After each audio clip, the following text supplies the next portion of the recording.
Chapter 4, The Most Important Man in the World.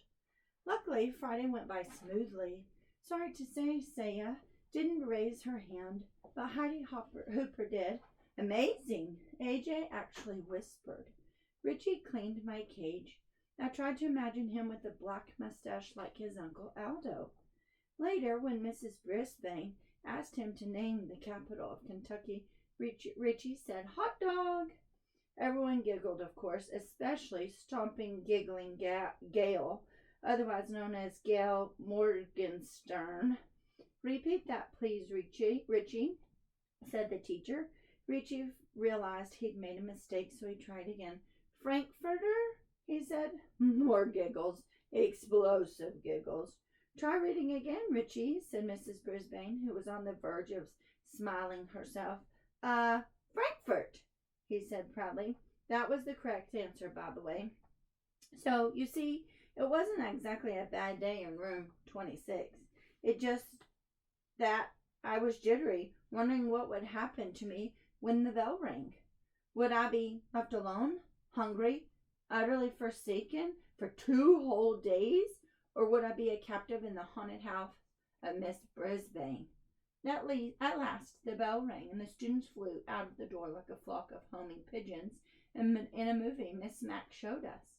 Just then, the room mothers stopped by. One was Heidi Hopper's mom, and the other one's Art Patel's. That's Pay Attention Art. They came to talk to Mrs. Brisbane about Halloween, which was less than 2 weeks away. I didn't know what Halloween was, but I was sure it sounded scary, especially when they talked about bringing bats and witches and even worse, cats, right into the classroom. Shiver, quiver, shake. What could they be thinking? I was about ready to fling open the door of my cage and escape when the door opened and in walked the principal, Mr. Morales. Mr. Morales is the most important person at Longfellow School. He runs the place and everyone respects him, you can tell. For one thing, Mr. Morales always wears a tie. No one in the whole school wears a tie except Mr. Morales. For another thing, when Mr. Morales comes into the room, everyone stops what they're doing and waits to see what he has to say. And for a third thing, both Mrs. Mack and Mrs. Brisbane sometimes threaten to send a misbehaving student to Mr. Morales' office. As soon as the teacher mentioned the principal's name, the student would start acting very, very nice. "Good afternoon, ladies," said Mr. Morales. He was wearing a light blue shirt and a tie that had tiny books all over it. Everyone said hello. "How was your first week back, Sue?" he asked. Sue, who apparently was Mrs. Brisbane, although I'd never actually thought of her having a first name before. She said it was great to be back and what a wonderful class it was, which obviously pleased the room mothers. Then Mr. Morales leaned over my cage and smiled. His tie dangled right over my head. "I'll bet you're enjoying this furry little pupil," he said with a grin. I expected Mrs. Brisbane to tell him what a troublemaking rodent I was, but instead she forced a smile and said, "Well, yes, he's quite a bit of extra work." Mr. Morales waved a finger at me. He didn't seem to hear that Mrs. Brisbane said. "I've always wanted one of these fellows," he said, "but my papa wouldn't let me have one." "Sure is cute." Mrs. Brisbane cleared her throat. "Yes, but I'm afraid he's a little distracting. I was going to see if Mr. Kim in room 12 wants him." I was shocked. Luckily, so were the room mothers. "Oh, no, the children just love Humphrey," said Mrs. Patel. "Heidi talks about him all the time, and it's a wonderful way to teach the kids responsibility, Miss Hooper says." "Yes, but it's a little too much responsibility for me," says Mrs. Brisbane said. At least I have a couple of days away from him this weekend." "You're not taking him home with you?" asked Mrs. Patel. Mrs. Brisbane backed away from the cage. "Oh, no, it's out of the question." "But Miss Mack always took him home," said Miss Hopper. "He'll be fine. He has plenty of food," said Miss Brisbane, answered very, very firmly. The room mothers were silent in a second. Mr. Morales was still wiggling his finger at me. Then Mrs. Hooper spoke up. Why don't the kids take turns bringing Humphrey home for the weekend? They can sign up. We'll talk to their parents and give them instructions. It will be a great experience. Some people might not want him, said Miss Brisbane. Squeak for yourself, Miss Brisbane. That's fine, said Miss Hopper. There'll be plenty who will. I think it's great, Miss Patel agreed. I'd take him today, but we're going up to the lake for the weekend. Oh, I'd take him too, said Miss Hopper. But we're painting the house and the place is a mess. Next week for sure.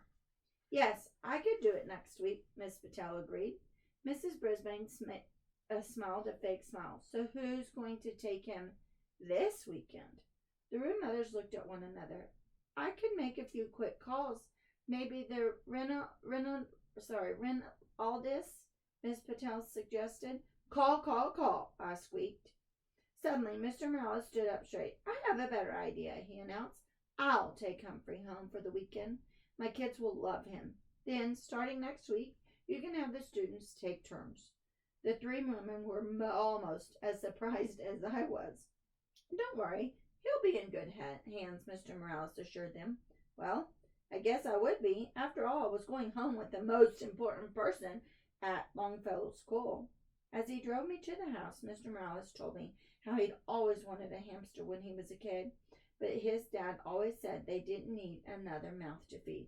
I argued with him. Humphrey, I said, Papa, I will feed him off my own plate. Then Papa said we'd have to buy a cage and stuff to put in it. I guess he was right. Humphrey, we couldn't afford it. He smiled his big smile, but not anymore. Now I'm the principal of my own school. I told you he was important. His house was nice, but I didn't get to see much of it because as soon as we came in the door, two little whirlwinds tumbled into the room, shrieking and squealing. Quiet down now, you'll frighten the little fellow, Mr. Morales told him. He got that right. He introduced us. The little boy, who was about 5, was named Willie. He kept poking his fingers through the wires of the cage. I was about to bite him, pure instinct, but then I remembered. This is the son of the most important person at Longfellow School, so I didn't. The little girl, who was about 7, was named Brenda. She kept sticking her face up against the cage and squealing. I tried squeaking back at her, but I don't think she could hear me. Mr. Morales tried to quiet them down. He explained that I was a guest for the weekend and he had to treat me with respect. They didn't listen. A pretty lady rushed through the room, jiggling her car keys. I am late. I have a house to show. She glanced in my direction. We'll talk about that later. Adios. Mr. Morales wished her luck, and she was gone. Then he carried me into the den with Willie and Brenda clinging to his legs and yelping. Excuse me. My cage was swinging back and forth so much I was getting air sick or cage sick. Mr. Morales set my cage on the table in their family room. Now, get back and listen to me, he told his children. I'll tell you all about him. Can we take him out? Screamed Willie. Can we put him in my room? Shouted Brenda. Can he sleep with me tonight? We can't do anything until you settle down, Mr. Morales said. Bravo, Mr. Morales, I thought. But still, the children didn't listen.